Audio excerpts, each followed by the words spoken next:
সবাইকে জানাই শুভ ষষ্ঠী। স্নান করে ষষ্ঠীর ফোঁটা দিয়ে দিচ্ছি। আমাদের ছোটোবেলায় মা আতপ চাল বেটে দিত, আর ষষ্ঠীর ফোঁটা দেওয়ার জন্য গ্রামে এক ধরনের ফল পাওয়া যেত। ওই ফলটাকে আতপ চাল বাটায় ডুবিয়ে সাতটা মানে চৌকাঠ বলে, যে দরজার যে বিট আছে সেখানে ওপরের বিটে সেখানে 3টে বা 5টে ফোঁটা আর সিঁদুরের ফোঁটা দিতে হতো।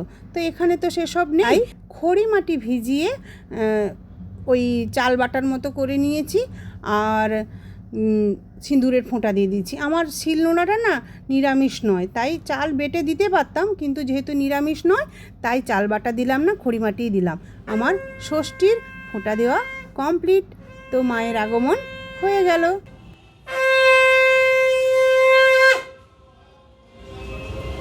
তো ষষ্ঠীর দুপুরবেলা আমি বেরিয়ে পড়েছি, ঠিক দুপুর না, এখন মনে হয় 3টে বাজে, বেরিয়ে পড়েছি একটা ফ্রেন্ডের সাথে দেখা করতে। আজকে ঠাকুর দেখার আপাতত কোনো রকম কোনো প্ল্যান নেই, জাস্ট প্ল্যান আছে একটা সুন্দর রুফটপ ক্যাফে দেখে ওখানে বসে বসে খাওয়া দাওয়া করা। তো আমরা এসেছি ডেজি ড্রাগন চিনার পার্কে, রুফটপ যে ক্যাফেটা আছে ওখানে।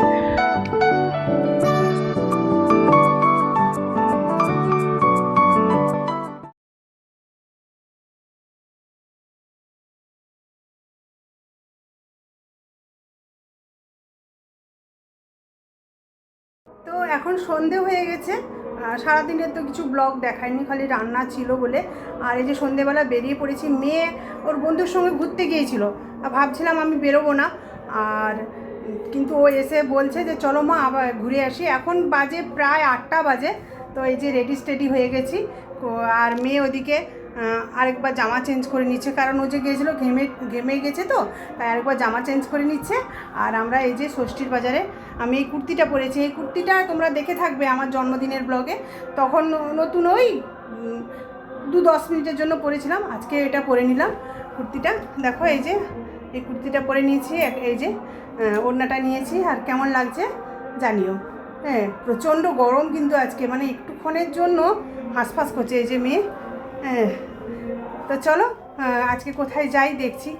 আমরা যাব হয়তো, বাবু কোথায়? লোল্যান্ড। ওটা কোথায় বলতো? হ্যাঁ, বরানগরের লোল্যান্ডে। হ্যাঁ, এটা ইচ্ছে আছে, আর আমার আরও কয়েকজন বন্ধুবান্ধব যাবে তার জন্য। তো চলো, একদম ওরা ফোন করছে, রেডি হয়ে গেছি, তারপরে দেখছি।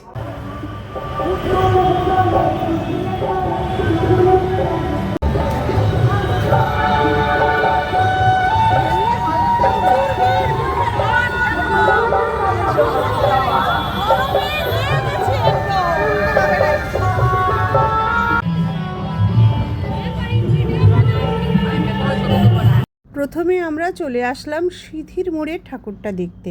তো দেখো খুব সুন্দর, আর এত ভিড় আজকে, এত গরম না, সাজগোজ আর মেকআপ সব ঘামে ধুয়ে মঞ্জুলিকা হয়ে গেছে। তবু বাঙালি বস, ঠাকুর দেখতে হবে।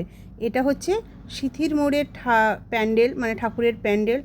বেসিক্যালি এখানে না সাবর্ণ রায়চৌধুরীর বাড়ির পরিবারের যে দুর্গাপুজো হতো সেটাই দেখানো হয়েছে।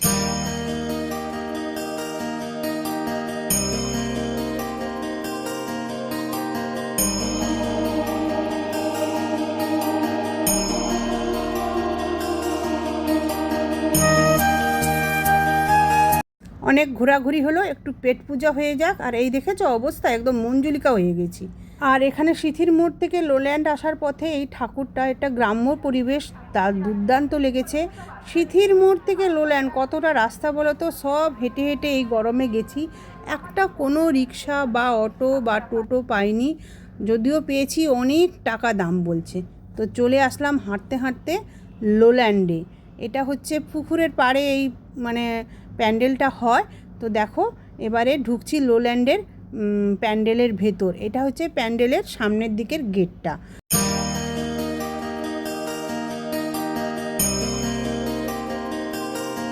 এখানে করেছে পশ্চিমবঙ্গের সমস্ত জেলার হস্তশিল্প দিয়ে প্যান্ডেলটা করেছে, মানে অসাধারণ সুন্দর হয়েছে, দুর্দান্ত হয়েছে। তো চলো প্যান্ডেলটা তোমাদের একটুখানি ঘুরিয়ে দেখিয়ে দিই।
আমাদের ষষ্ঠীর ঘোরা এই পর্যন্ত অনেক হাঁটাহাঁটি হয়েছে, আর হাঁটতে পারছি না। আর এই লোল্যান্ডের পুকুরের পাড়ের দৃশ্যটা জাস্ট অসাধারণ।